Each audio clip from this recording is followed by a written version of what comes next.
আজকে আমি ধোকার ডালনা বানাচ্ছি। ছোলার ডালটাকে 2 ঘন্টা ভিজিয়ে পিষে নিয়েছি, তেল গরম করে নিয়েছি। এবার ডাল বাটাটা ভেজে নেব।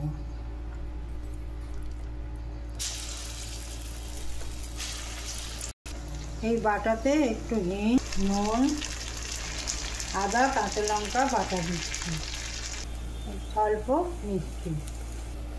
এটা ভাজা হলে ভাজার জন্যে কাঁচা গন্ধ যাওয়া অবধি ভাজছি। থালায় একটু তেল মাখিয়ে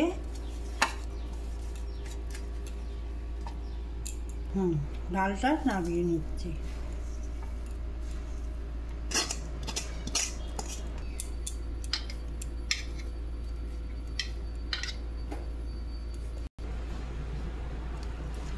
এইভাবে ধোকাগুলো পিস পিস করে কেটে নেব।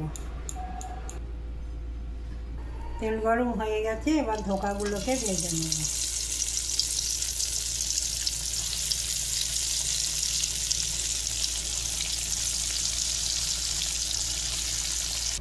বড়াগুলো ভাজা হয়ে গেছে। ওই বড়া ভাজার তেলেই 2টো আলু ছোট ছোট করে কেটে ভেজে নেব।